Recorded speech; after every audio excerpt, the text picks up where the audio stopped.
امیر المومنین حضرت عمر ابن الخطاب فاروق اپنی خلافت کے دنوں میں مسجد کے صحن میں بیٹھ جاتے تھے اور لوگوں کی ضرورتیں اور شکایتوں کو سنتے تھے۔ سفر میں ہوتے تو راہ چلتے سے حال معلوم کرتے تھے۔ رات کو مدینہ منورہ کی گلی کوچوں اور بازاروں میں گشت لگا کر وہاں کے رہنے والوں کی خبر گیری کرتے تھے۔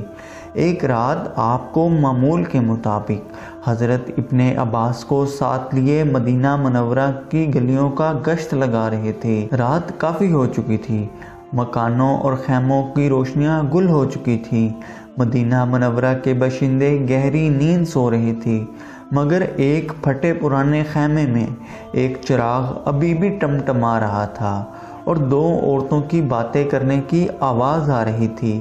ان عورتوں میں سے ایک ماں تھی اور دوسری اس کی بیٹی۔ ماں بیٹی سے کہہ رہی تھی کہ دودھ بیچ کر جو پیسے تو لاتی ہے وہ اتنے کم ہوتے ہیں کہ گھر کا خرچہ بڑی تنگی ترشی سے چلتا ہے۔ میں جب تیری عمر کی تھی دودھ میں پانی ملایا کرتی تھی اور بڑے آرام اور آسائی سے گزر بسر ہوتی تھی۔ بیٹی میری مان اور صبح سے دودھ میں پانی ملانا شروع کر دے، 4 پیسے زیادہ آئیں گے۔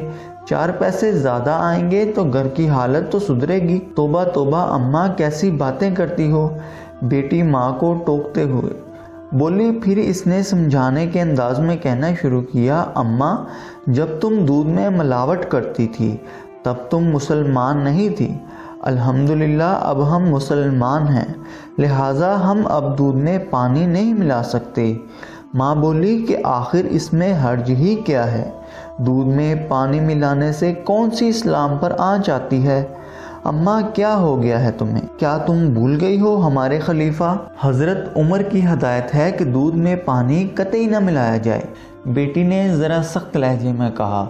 ماں نے جواب دیا، ارے نیک بخت، کیا خلیفہ نہیں جانتے کہ ہم جیسے غریب اگر دودھ میں پانی ملا کر نہیں بیچیں گے تو دونوں وقت کی روٹی کہاں سے کھائیں گے؟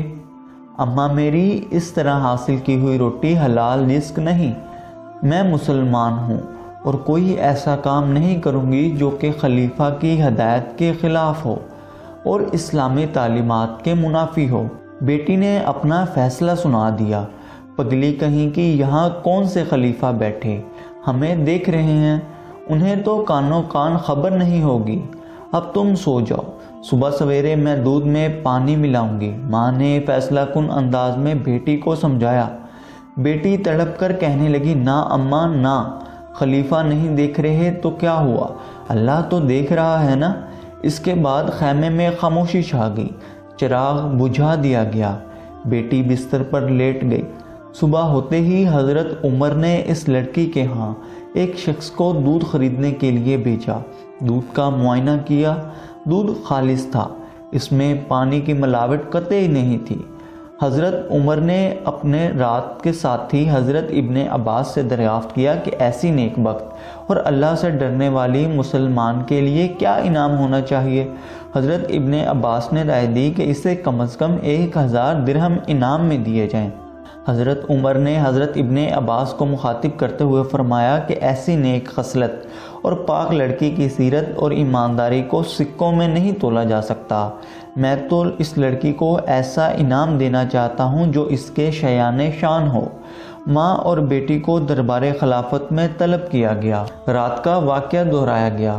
ماں کے چہرے کی ہوائیاں اڑنے لگی اور بیٹی کا چہرہ صداقت کے نور سے جگمگا اٹھا۔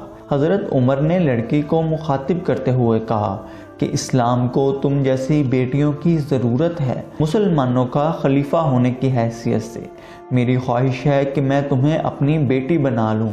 حضرت عمر کے 2 بڑے فرزند کی شادی ہو چکی تھی، لیکن آپ کے تیسرے بیٹے کی شادی نہیں ہوئی تھی، جو کہ قداور اور حسین شخصیت کے مالک تھے، اپنے وقت کے اچھے شاعر تھے، عالم تھے اور اسلامی اخلاق اور سیرت کا نمونہ تھے، لہٰذا اس پاک باز لڑکی کا نکاح اس سے کر دیا گیا۔ خلفائے راشدین حضرت ابوبکر صدیق رضی اللہ تعالی عنہ، حضرت عمر فاروق اعظم رضی اللہ تعالی عنہ، حضرت عثمان غنی رضی اللہ تعالی عنہ اور حضرت علی کرم اللہ وجہہ کے بعد اگر کوئی خلیفہ مذہب کی مجسم تصویر تھا تو وہ حضرت عمر بن عبد العزیز تھے اور آپ اس صاحب کردار، نیک سیرت اور دودھ میں پانی نہ ملانے والی خاتون کے نور سے تھے، اور حضرت عمر بن عبدالعزیز اس دودھ پانی نہ ملانے والی خاتون کے نواسے ہیں۔